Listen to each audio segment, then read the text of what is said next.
Saan mang sulok ngayon ng mga kalsada at eskinita, sa mga pampublikong lugar pa, nagkalat sila. Para ngang may invasion, pakendeng-kendeng at aalog-alog sa bumbunan. Mga bibe hair clip.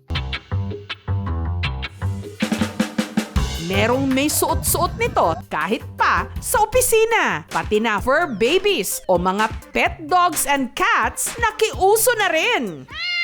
At ang bibe hair clips, nanganak pa ng kung ano-ano. May bibing plain and simple. May nakasombrero at shades. Meron pang naka-graduation cap. Pwede pa sa lubong kasi nakikitrending. Super Sabi cute. namin cute. O bibe-bibe. Napansin niyo ho ba yung mga bigla na lang may suot-suot na bibe sa ulo? Pauso? Pakulo? Paandar? Pero sa bibe hair clip craze na ito, sino bang leader o nagpauso at nagsabi ng ang kasagutan narito sa City of Pines sa Baguio City kung saan daw talaga ito unang naging in. Ang ulo nga rito ng mga residente turista, pinaglandingan na ng mga bibe. Kaliwat kanan din ang nagbebenta nito sa daan, sa palengke at sa park. 100 pesos kada 3 piraso. Ang naubos po namin nasa 500 ducks per day po. Saang planeta ba naman ang galing ito? Ang kanilang bibe hair clips, imported daw talaga mula Taiwan at China. Pag pupunta ka dito, ang bibilhin mo is keychain, peanut brittle, strawberry jam. Pero ngayon po, siya yung naging pasalubong po na, kung meron kang bibe, galing ang Baguio. Ang sinasabing nagpauso raw nito ngayon, ang pabibe girl at cosplayer na si Shireen. Sa totoo lang daw, taong 2017 pa raw nung una nila itong ibenta. Nagsisimula po kaming mag-booth sa mga cosplay events. Lumabas po itong duck clip. Tapos naisipan namin na ibenta ulit sa cosplay convention. Sobrang daming bumili. Lahat ng pumunta sa convention, nakaklip din sila. We never expected na magiging ganito siya ka-viral. Nakakatuwa kasi minsan may makikita ka mga bruskong mga lalaki tapos kukunin nila itong mga clip. Hanggang ang bibe hair clips, napadpad hanggang Maynila. Nito ngang nakaraang Chinese New Year, sa dami ng mga nakabibe hair clips sa Binondo, aakalain mo ngang 2024, imbes na Year of the Dragon, Year of the Bibe? Pero sa lahat ng mga dumayo sa Chinatown, The fake is this, and this is the original. agaw eksena ang isang ito. Imbes kasi na bibe clip ang isinuot, ang nasa kanyang ulo, isang buhay na sisiw sa hawla. Like yung mga sisiw nila sa akin original. 3D.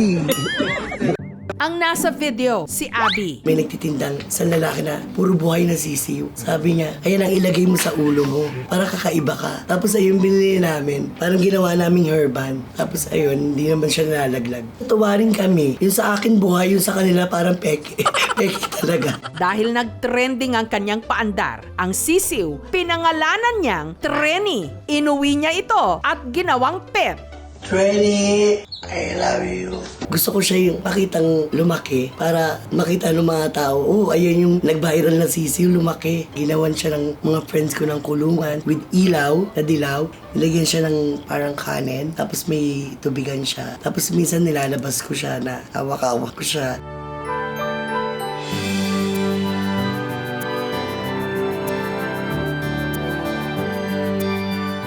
Yun nga lang, makalipas lang ang 2 araw, si Trenny nanamlay at kalaunan namatay. Nalungkot ako. Ba't bigla naman siyang nawala? Siguro na-stress yun. Kasi nga mag-isa lang siya. Sabi ko, ilamay natin si Trenny.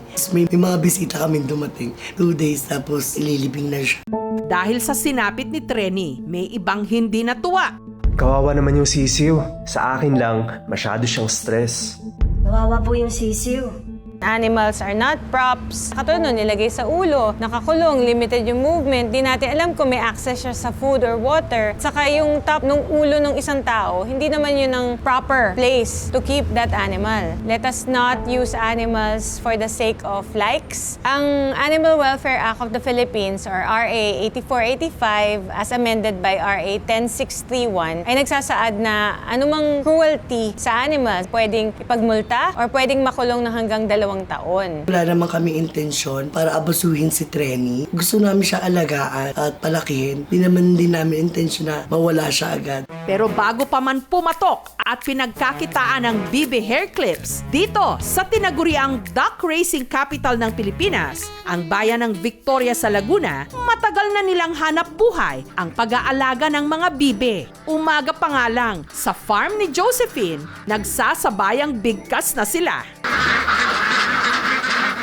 Naisip ng asawa ko dahil siya graduate ng agribusiness, nag-umpisa rin kami ng sarili naming hanap buhay. Dekada 80 raw nung naisip nilang wag nang magpabibi pa. Iniwan nila ang kani-kanilang mga trabaho para magnegosyo. Nagparami sila ng bibe. At ang mga itlog nito, isinusupply nila hanggang ngayon sa mga grocery palengke. Mga late 90s na, sunod-sunod na yung malalakas na bagyo na wipe out yung buong farm namin. As in, kung mga 50,000 heads namatay. Sa awa ng Panginoong Hesus, ngayon, nakakabangon-bangon pa rin. Hanggang ang kanilang pagsisikap ng itlog ng swerte. Ngayon, meron na silang mga tindahan ng itlog sa Laguna at sa Maynila. Yung Peking duck, to yung kinukuha sa amin ng mga restaurants na mga Koreans, mga Japanese, sinusupplyan namin yan. Na dito namin ginogrow sa farm namin. Nakapagpundar na rin daw sina Josephine ng bahay at lupa na pagtapos ang kanilang mga anak at nakapag-around the world pa. Nagtayo na rin sila ng mga restaurant kung saan ang specialty, fried cherry duck with salted egg. Nasasarap, hindi ka raw mabibitin. Ang lucky charm daw nila sa tagumpay nila sa buhay, ang kanilang rubber ducks na lagi raw nilang dala. Every country na pinupuntahan ko, nakakakita ako ng rubber duck, binibili ko as my collection. Tapos iba naman yung mga friends ko, binibigay nila sa akin as gift. O mga be, sa mga walang baby dyan, pili na! Nagkalat na ngayon ang mga pwede mong maging bibe!